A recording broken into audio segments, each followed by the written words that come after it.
have to take this dynamic leap at a level at which you want to be met. Mm-hmm. So, yeah, very true. If you're playing like a baby tiger, the universe will play with you like a baby tiger. yeah. Although I didn't realise it, I was kind of self-sabotaging. The reason was because I went to art school and my identity as an artist was shattered because I wasn't the best anymore. I was in a place where my photorealist drawings were not admired. Can you sympathise with that? Why not? Isn't that what snowflakes and then also, that's totally what snowflakes do. I know that. It's a massive like disco. Welcome to this episode where I talk to Rosemary Greive, aka Gilda the Swan, about her journey and work as an inspiring artist, going off the path and getting back on the path, and also my favourite topic, how she infuses her work with messages of consciousness and spirituality. We had a great discussion. It's over an hour long, so feel free to listen to it in chunks at your convenience, but I highly recommend listening all the way through as there are nuggets of gold to be heard throughout. And with that said, I hope you enjoy. Just going to make art when I feel like it, or I'm just going to get up when I feel like it. I deserve to relax or whatever. But age means that the beauty of aging is you know that life is short and you just have to be proactive. And so definitely it's about using time carefully and honorably and things. So for sure. I know, totally. I also love what you said about dedicating your time to being an artist. Basically, that's your job now. It's the only way it's going to happen. So again, this is not.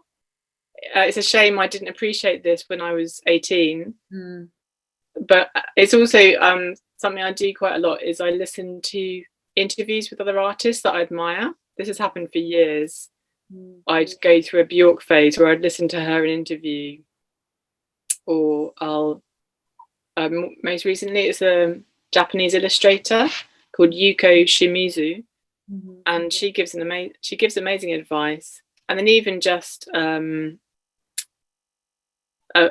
kind of she's kind of an acquaintance, someone I met through swing dancing who lives locally.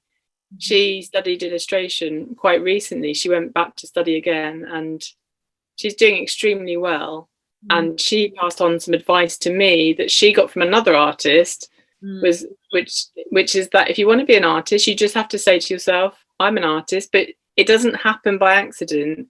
This is where hard work and discipline comes in. You have to make this happen. And also another quote I read, which I can't remember word for word, was that your commitment, your action, your hard work and your discipline, it's this that the universe will respond to.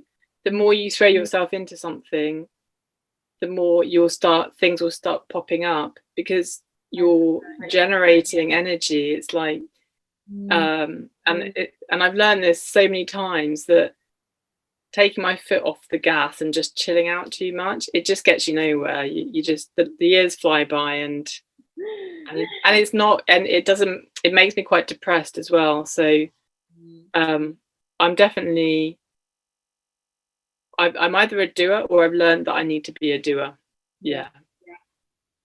Anyway, I don't remember how that bit began. And then you mentioned your age earlier, and I wasn't aware of that, and I don't know if you want to talk about your age or not, or you want to keep that personal. No. So, no, my age is my age.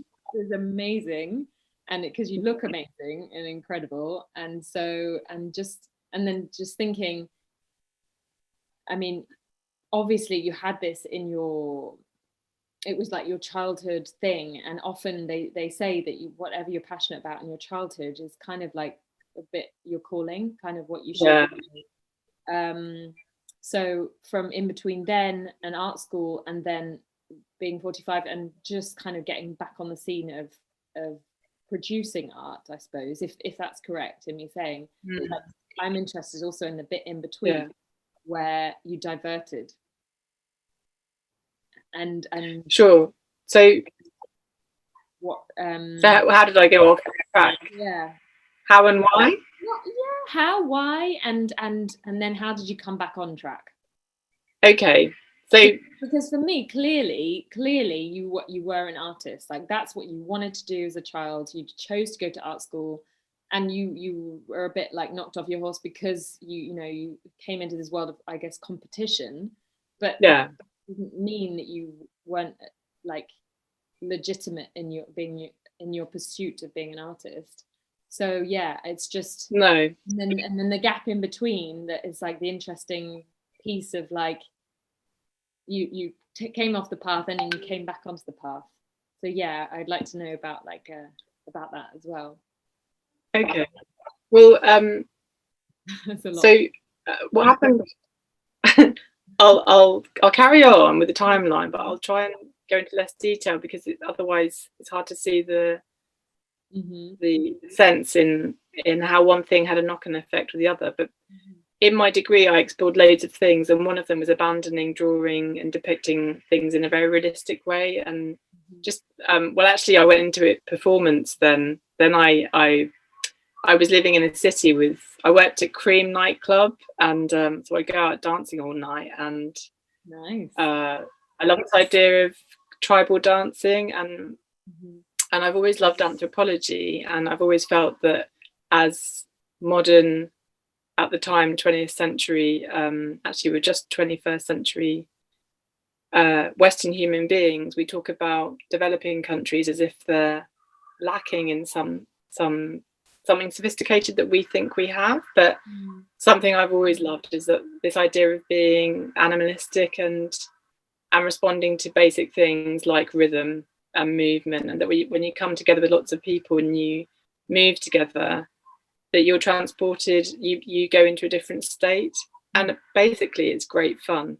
So I did work to do with figures, and I was very inspired by anthropology, and I also did some traveling in the summers in between my years at uni, and then I'd come back to uni and I'd feed all my insights from my travels into my work. So anthropology was huge influence.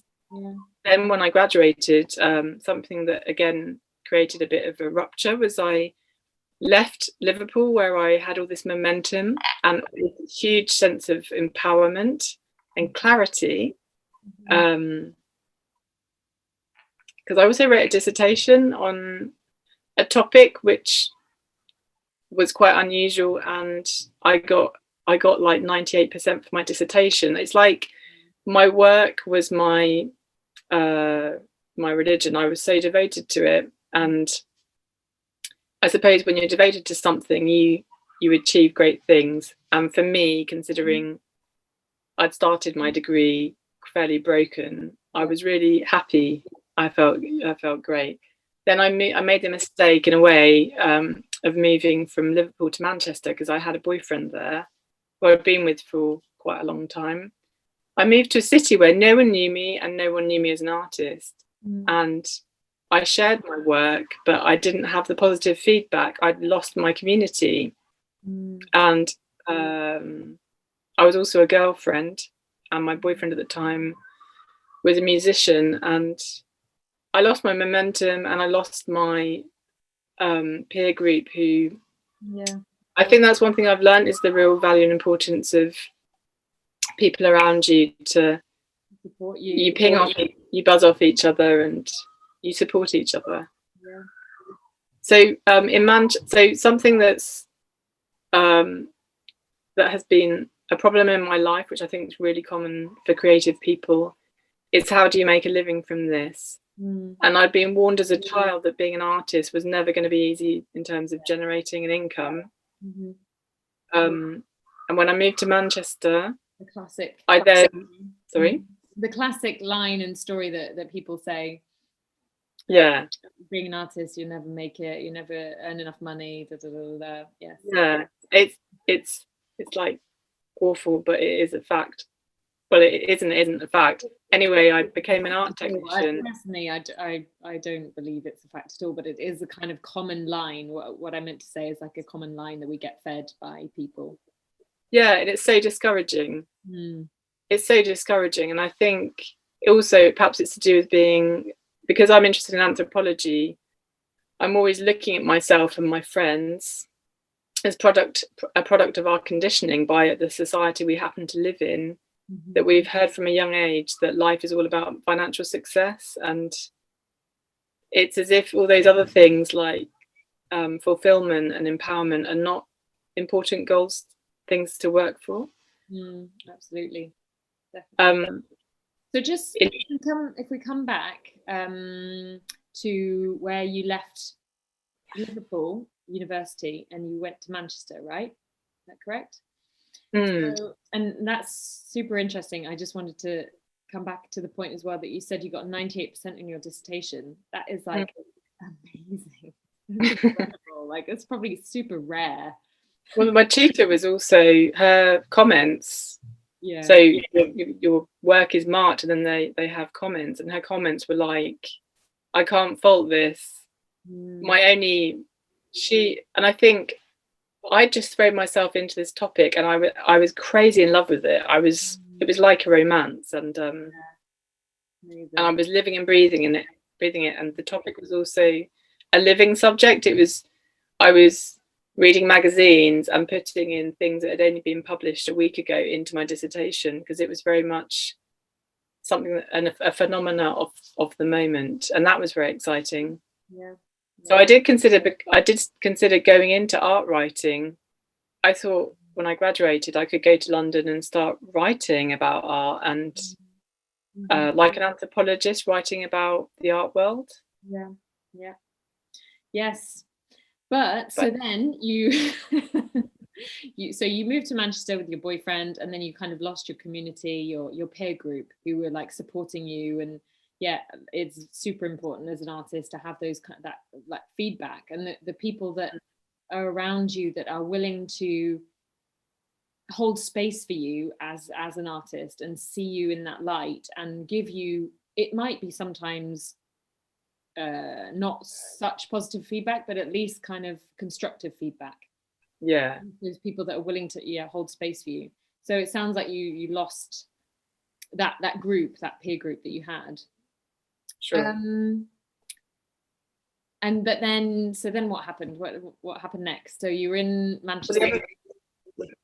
The other revelation I had leaving art school, it wasn't just that I left Liverpool, I left this beautiful bubble of art school, and I realised that they hadn't prepared any of us for the real world. They hadn't.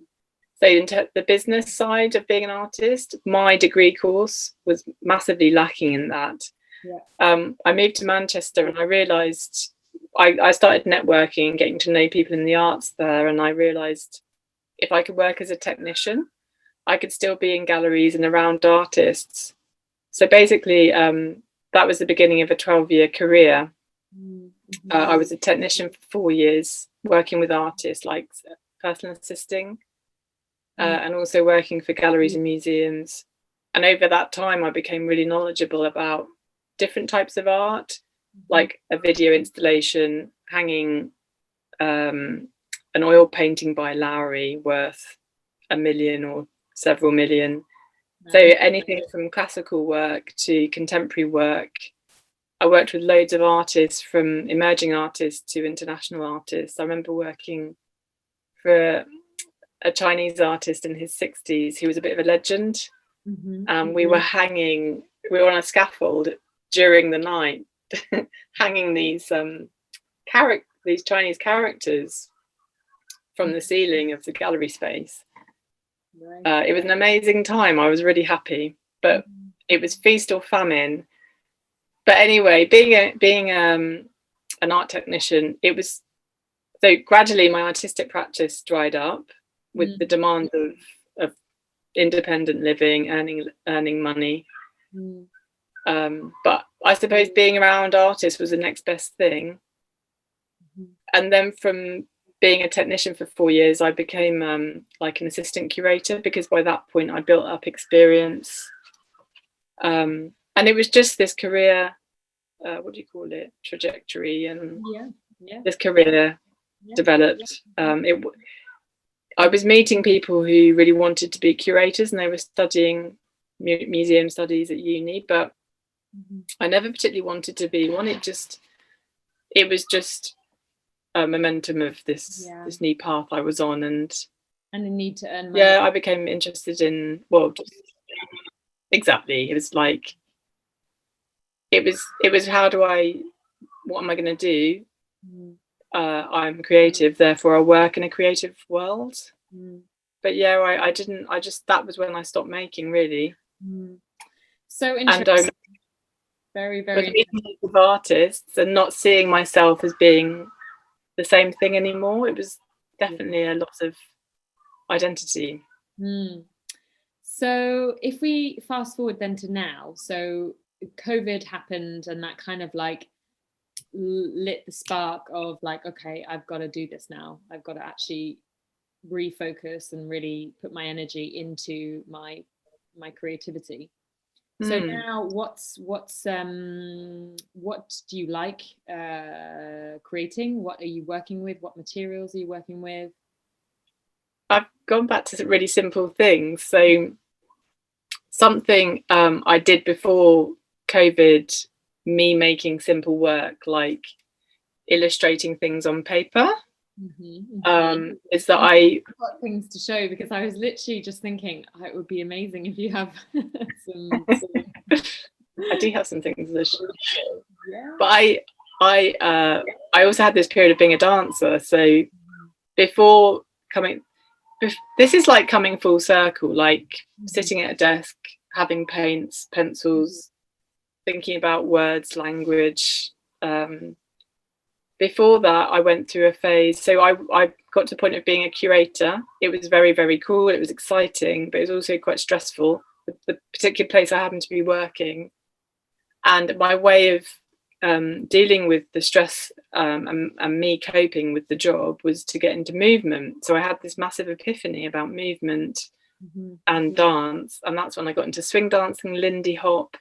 And so since 2012, I've been dancing and on this mission, kind of seeing my physical body as this earthly vessel through which I experience the world, and kind of wanting to explore the potential of my body as a way to feel free, and to, as you're inspired, to express your inspiration, your joy. And that's why I ended up going to Barcelona, was to dance. And I was dancing every day. I was part of a small dance company, training with them. And I tried lots of different types of movement. It was kind of like another art school, but with dance. But then I reached a point with that where I was doing loads of technical stuff with dance. And I don't know if it's to do with age or just my attitude, but just thinking, I'm not getting the same joy from this that I was. I think because I was going more into technical dance and how good I could look with the other girls I was in a dance group with, because we were performing and we'd watch a playback of our performance. I'd look at myself dancing and be full of criticism. And it's like that happy-go-lucky playing around, flinging yourself around in a carefree way to music, like ecstatic dance. All the joy through the training and the technique was lost, and I felt kind of like a bit of a heartbreak, really. Like, I don't think I'm going to be a dancer. This is not going to be my profession. So anyway, I left Barcelona. So I left the dance group, and I left all of those movement practices, only because, like, sorry, just on that, I just quickly, it resonates with me as well, because I went, I had a big phase of doing hip hop, and I feel like I still have something to explore in that, but it very similar experience. Like, it gets very, very technical, and it becomes like very much about that, focused on that and the freedom, and it gets lost sometimes. Even though actually when you start to do battles, but but then it's battles. It's still like who's better, one person's better than the other. It's still like judgment and all that kind of stuff. But Sure. yeah, you can get lost in the technicality of things, which is kind of puts a damper on the whole. You just want to express your joy. So I totally get it. Isn't it funny that happens? You and I have gone through the same thing. In fact, that's something we had in common when we first met, was we both love dancing, and you get to a point you want to see where you can take it and train. And then I've heard other dancers say, amazing dancers, that you're never satisfied, and that something that a lot of dancers are afflicted with is this constant criticism. And I've heard it from loads of sources, like loads of different types of dance. So interesting. Yeah, very good. We'll come back to that subject because I think that's a whole nother topic. But yeah, super interesting. Oh my gosh, I love this. Yeah, I'll whiz through a few things. These are things, I actually painted these in Brazil. I went to an ayahuasca ceremony, and I had some ayahuasca, but I didn't have the full dose. But we were singing songs from the Santo Daime tradition, and the songs were, to me, I had this epiphany. It was like all the lyrics were about Mother Nature and how incredible she is. And it was the hummingbird, the flowers, the jungle. It was like, God, this is beautiful. So these are words from the lyrics of the songs. Divine universal light. And that's all. And then I was staying by a jungle and an enormous river in Brazil, in the countryside. And I was going through this jungle every day. I knew how to get through it to a lake. And yeah, the creatures and the trees, everything was pulsing. And I used to hear it saying, must grow, must grow, must grow. Like, and so that's where this came from. And I love it because of this sprouty vegetation. So you had these enormous trees, like avatar trees, I call them, because they were absolutely huge. And on them were other plants growing where the seeds had fallen. They just sprouted. And it was just like, just this is very much where I get my inspiration, is abundance in nature. I think there's nothing better. And then this is stuff I've been doing since COVID. So like another comforting idea that you're a child of the universe, no less than the trees and the stars. I think that's, how can you be sad knowing that?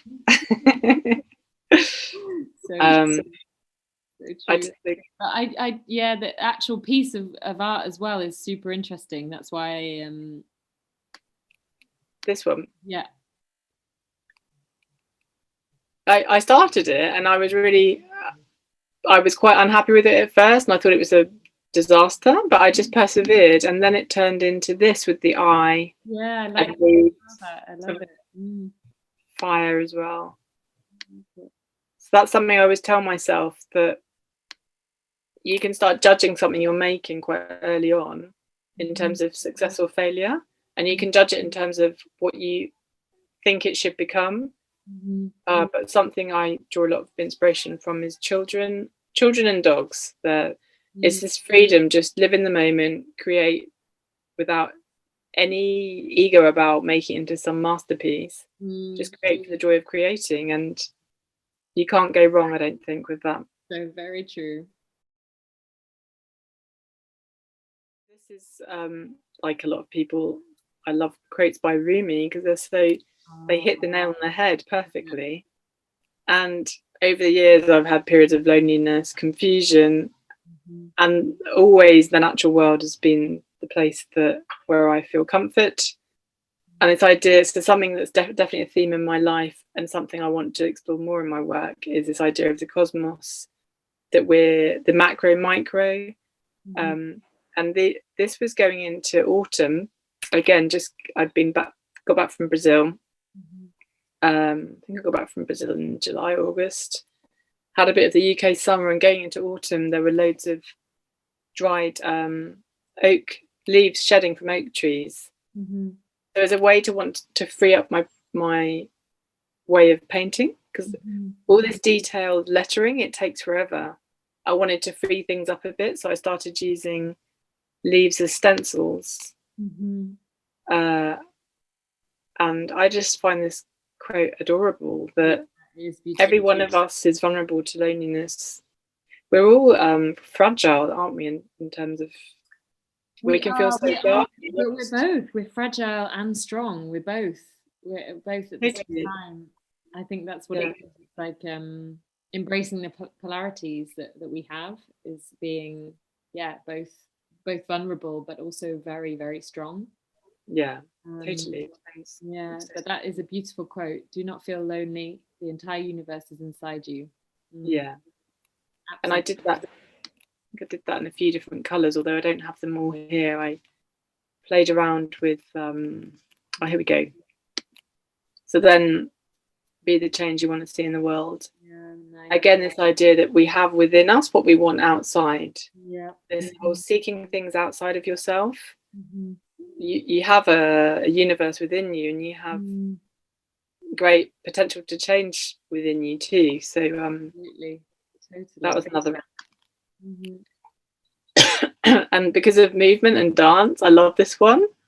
Move a muscle, change a thought. It's just like, it's a really cool mantra. True. Is that one of yours, or is that I think from somebody? No, it wasn't. Hang on. Gandhi again. Gandhi. So a call to action.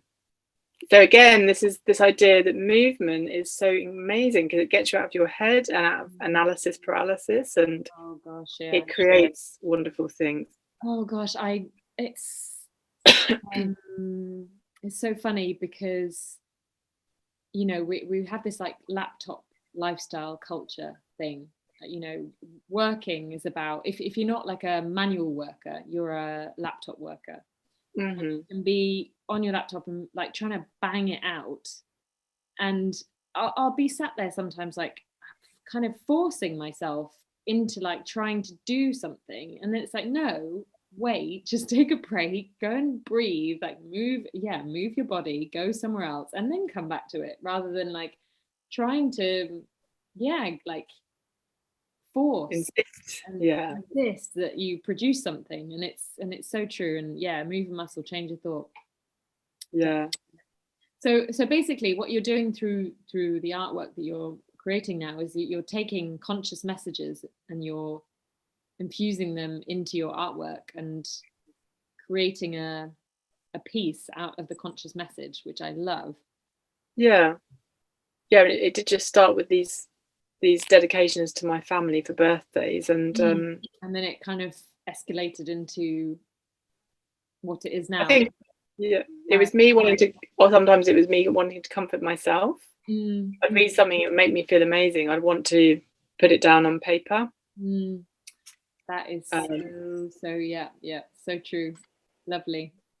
But the degree I did was about contemporary art, and it was about, we were always critiquing art.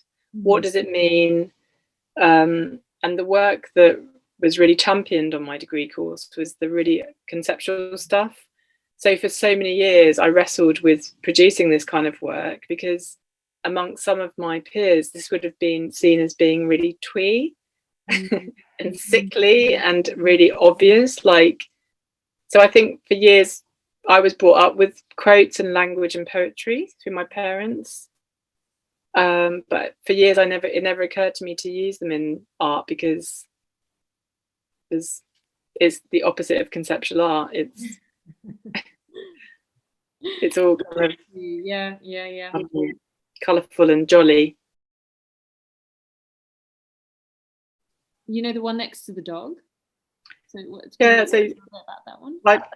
I discovered this artist called Ping Zhu. She's an illustrator, and I just was, wow, her work is so beautiful. And she kept saying that gouache was her medium. So up until that point, I've been using watercolor all the time. I ordered some gouache paints, and this was the first thing I painted with them. and you can get really vivid colours. I love it. Like, love. I think that's gorgeous. Yeah, I have to do more portraits. Like, I could stare at that for ages, because it's like, it's a world in itself, and it's beauty, and then you've got this hairy thing coming out of the ear. You're like, what is that? It's beautiful, and it's some rat. and then the feather, it looks like feathers also, so it reminds me of a kind of tribal thing, like what somebody, like a tribal headdress thing. Sure. It was quite a loose self-portrait. I just thought I'd have a go, and I'd seen all these pictures of hers where she, and also artists whose work I love are those, like Van Gogh is one who he'll use other colours on the skin, like he'll use blue to depict a certain colour of the skin, or lilac. I love lilac. And I love the idea of making up a face using all the colours of the rainbow. So I need to do more. That's definitely one avenue of development. So nice. And isn't that also so true? Like you say, talk about using different colours to create the face. That's kind of, it's trying to say something profound, but I know what I mean in my head. It's kind of like what the face is, isn't it? It's just like this array of like of beauty that is projected outwards, because it's ever changing, like color. And so totally. it's like multi kind of not dimensional, but kind of thing that we see that's forever changing, animated and dynamic. Yeah, that's it. Exactly. I think something that's lovely about art, and something that I had and I lost and I've refound, is the importance of observing things closely. And so I've done meditation in the past and read loads about this practice of paying attention, and how this is really like one of the keys to one of the answers of life, is if you can just learn to pay attention, that so many confusing things seem to drop away, and you can find a lot of joy in that. And actually, this is why I think that one of the conclusions I have drawn is that art is a medicine for me. Like that I ever left it, I just came up against challenges in life, which if I'd only ever stuck with something that has always been very natural to me, which is drawing and painting and imagining, like bringing things in my imagination into an image,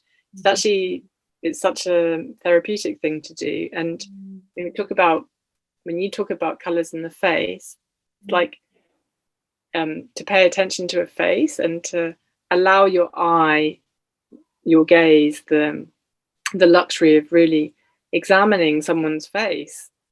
It's really fun to do. It makes you feel good. It's paying attention. So absolutely, art is paying attention. You have to pay attention to get anywhere with it, I think. For sure. And there's so many good points that you just raised there.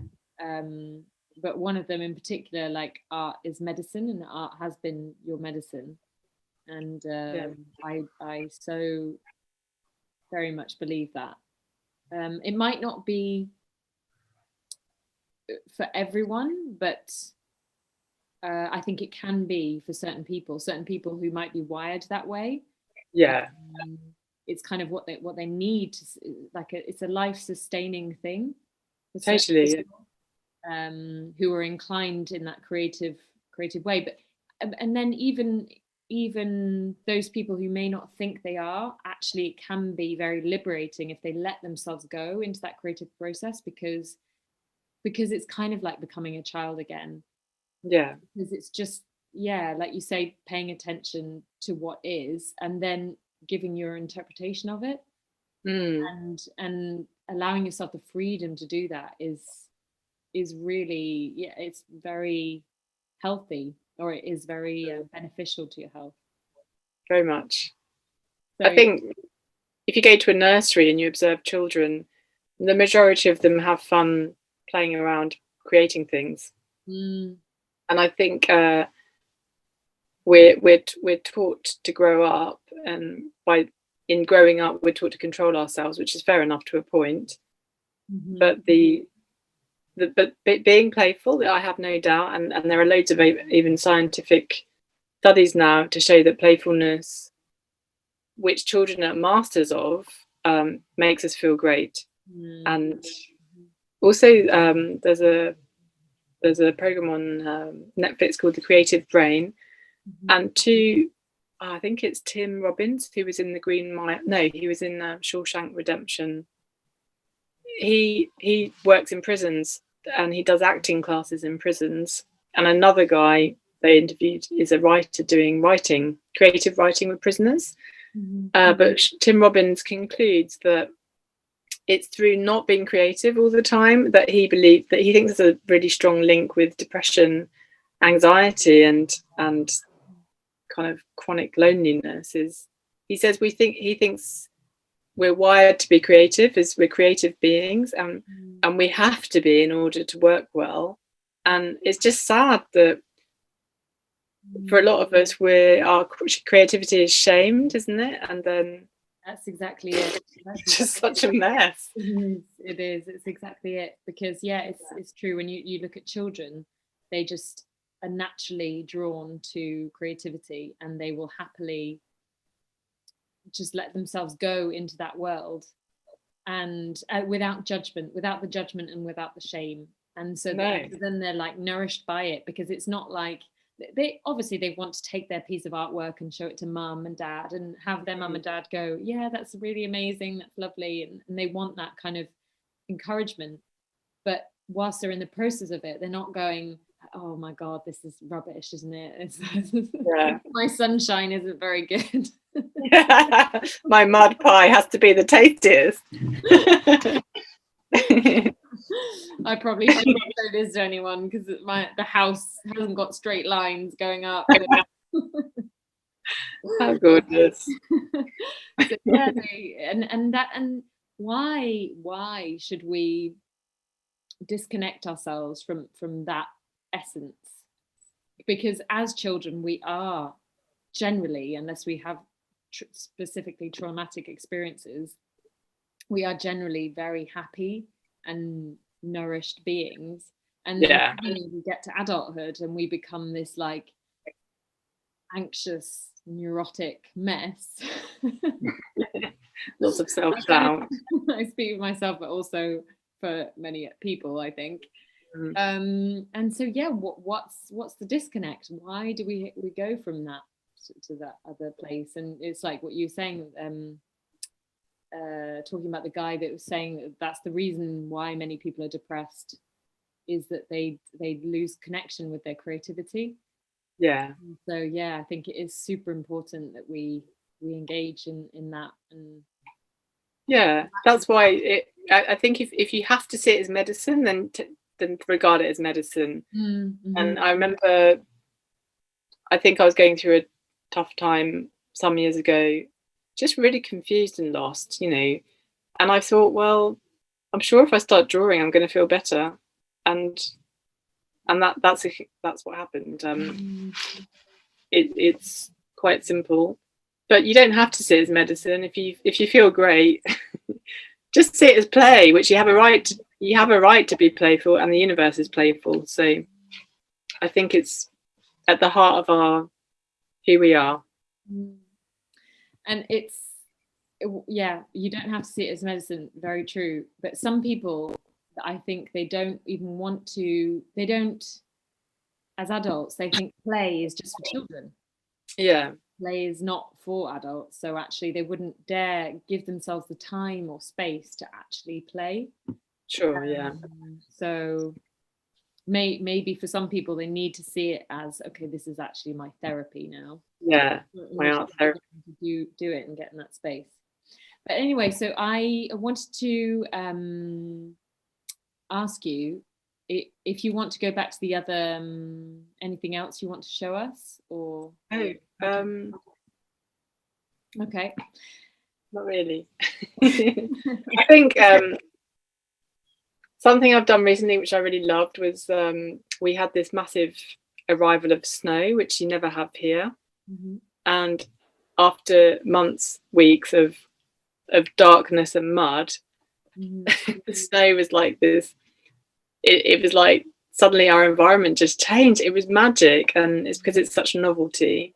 And so that's when I've shown you started drawing snow and thinking about snowflakes, and I started doing research into what snowflakes are, and personifying them. So and writing haikus, because I love so haikus. It's 3 lines. The first and third line are 5 syllables. It's like you have a quota, and the middle line is 7 syllables. And that little framework is fun in kind of giving you some supportive.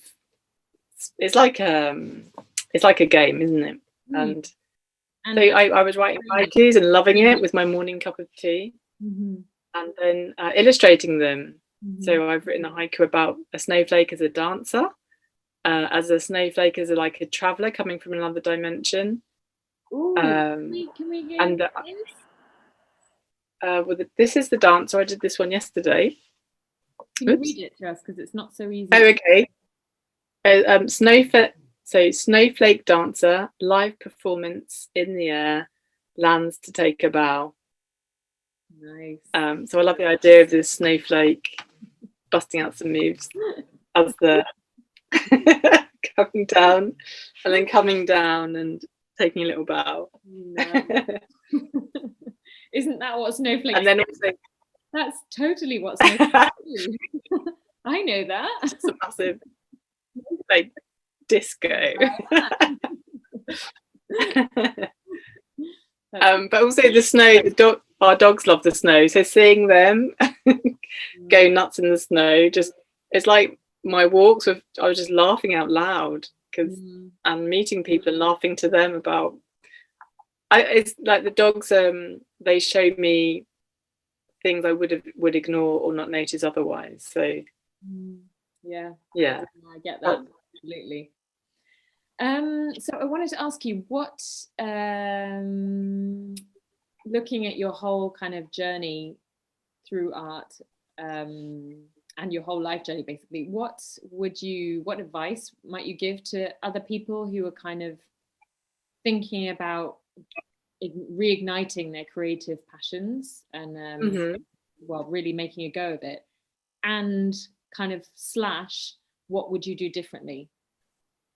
So questions kind of combined, or if you want to separate them out, what could you comment on those two?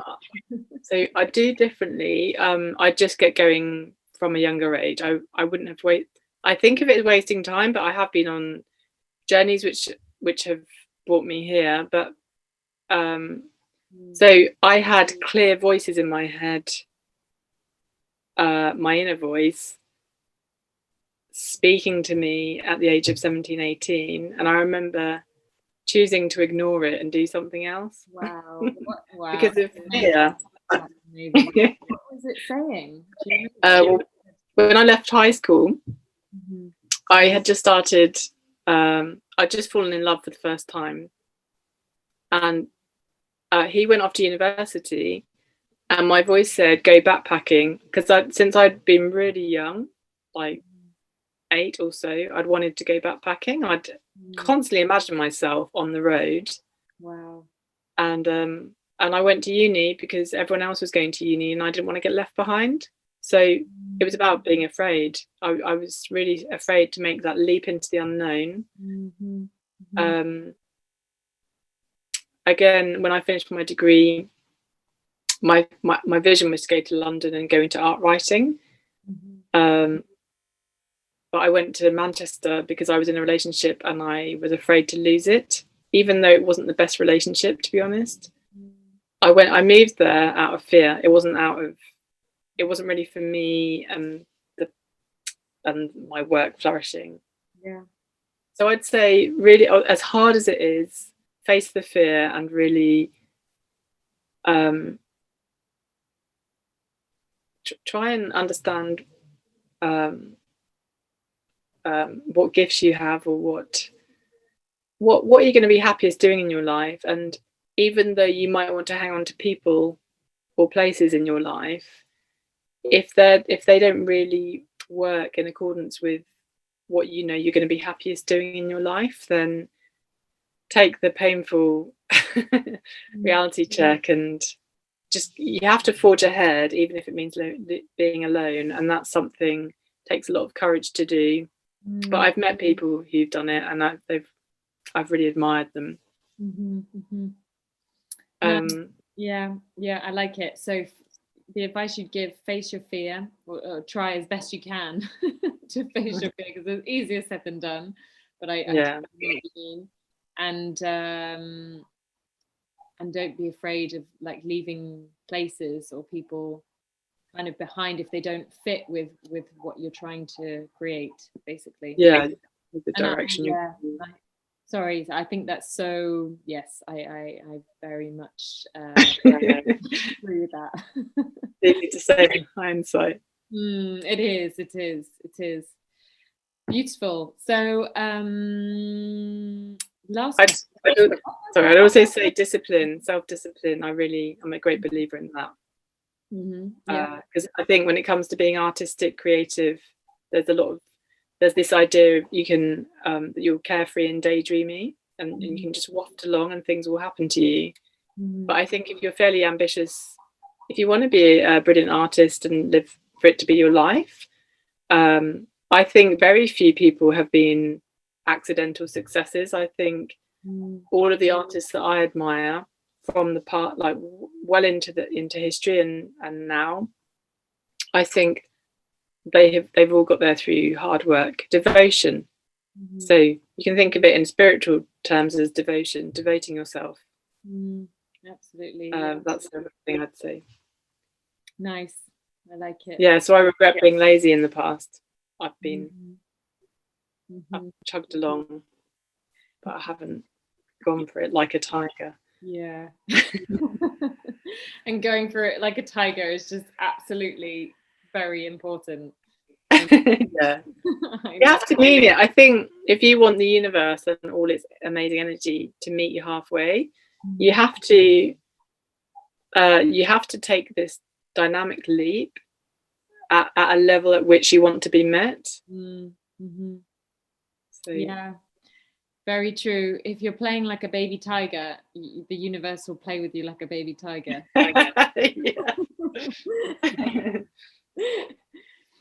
So now you're playing like a full-grown fierce tiger. I'm still on the way, to be honest. The self-discipline is coming better every day. It's like we were talking at the beginning of this conversation about, this is advice third hand from an artist, a successful artist, saying you just have to introduce yourself as an artist, see yourself as an artist, and treat it like a job.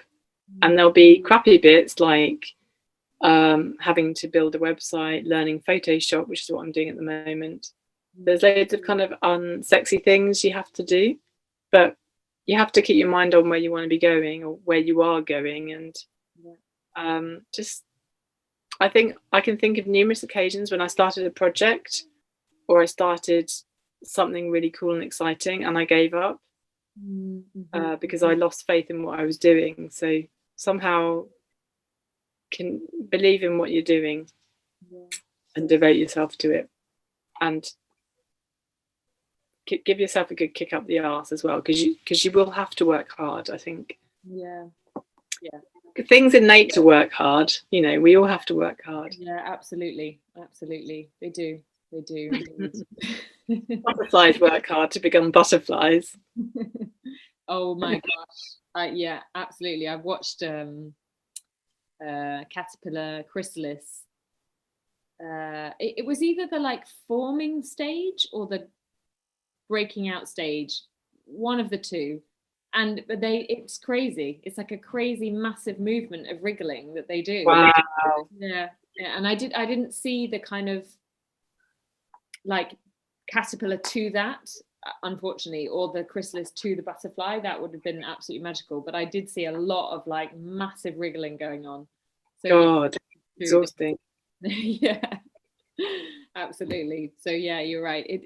We do need to put in the work. Yeah. Absolutely. Yeah, and see work as opportunity. Don't see it as punishment. I think perhaps again we can think of hard work in the wrong way, like it's obligation, but it's creation, isn't it? It's dynamic. It's why wouldn't you want to? Indeed. And there is that quote that says, if you do what you love, you'll never work a day in your life. Oh yeah, how cool is that? So true. Yeah. Absolutely. So last question. If you were exported to another dimension, and you had to tell the people there, like you had to talk about your top 3 things about what it's like on Earth, what you enjoy on Earth, what would you say? I'd say one thing that I think about, which I get so happy thinking about, is abundance in nature. So it could be staring up at a tree and thinking about the surface area. There are all these figures which I can't recall at the moment, but this universe which is just a tree and how much life it supports. And also if you think of a tree and its branches, and then you know that when you go down underground its root system is the equivalent of that, or even sometimes larger. Yeah. So I'm reading Gaia by James Lovelock, who's the scientist who he wrote the theory of Gaia theory, that the earth is one living organism, and we're all components of her. And so I just tell them all about Gaia. This beautiful system, dynamic system of creation and life, and this idea of thriving, but particularly like jungles, forests, places of light and form and movement and song. Like you've got all your senses are experiencing something. I've been to loads of places. I went did loads of hiking in Patagonia and camping, and so I've been to some places really fairly remote where there's a lot.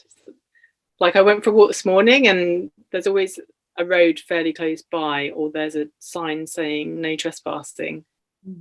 But going to Patagonia and also in Bahia in Brazil, you can go out walking and there's just acres and acres and acres of space. So I tell them all about forests and jungles and all these different elements: the light, the water, the sound of creatures. Beautiful. Beautiful. All things that we always should pay attention to. Yeah, and that are in jeopardy as well. I mean, that they need a certain level of protection, don't they? Oh, they do indeed. They do.